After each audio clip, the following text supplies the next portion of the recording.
Well, one Australian journalist has suggested it's becoming more dangerous to carry a camera on America's streets than a gun.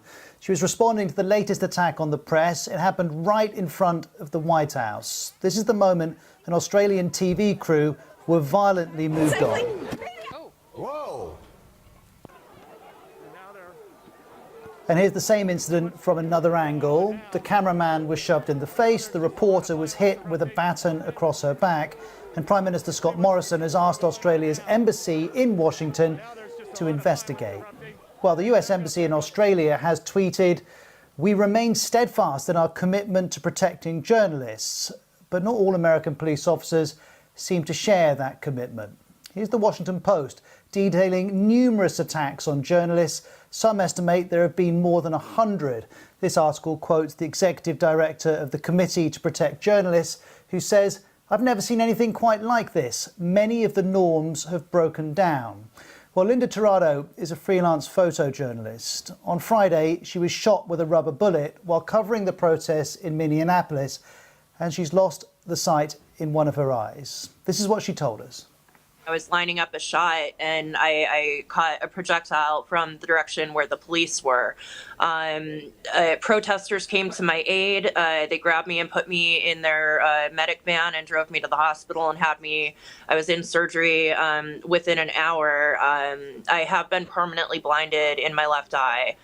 Well, a BBC team was also targeted. Cameraman Peter Mortor was working with our correspondent Aline McBall in Washington earlier this week. It was before the curfew and they were both easily identifiable as press.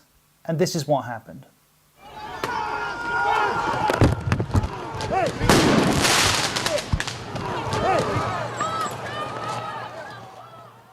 Meanwhile, the president has continued to tweet about the need to dominate on the streets and has continued his attacks on the press too. This tweet is from Sunday. He said the lamestream media is doing everything within their power to foment hatred and anarchy.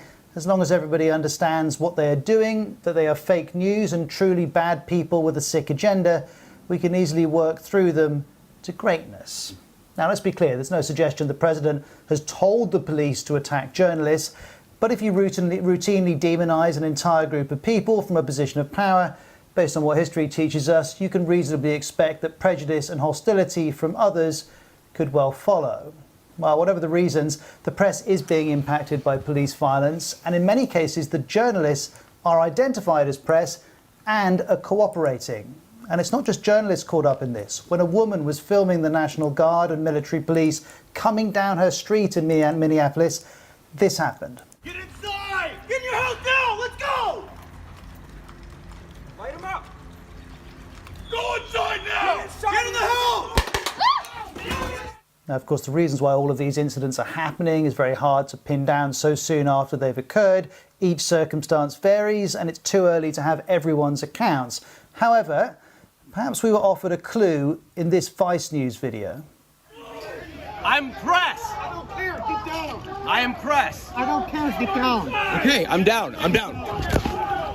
"I'm press," says reporter Michael Anthony Adams. "I don't care," comes the reply, and then the pepper spray comes out. And this video and many others are causing concern. The head of the UN tweeted at the weekend, "When journalists are attacked, societies are attacked. No democracy can function without press freedom." And in the last week, various US police forces have shown, at best, repeated indifference to the role of the press, at worst, something more sinister. And each incident places a further question mark by Ronald Reagan's idea that American democracy is a beacon to the world.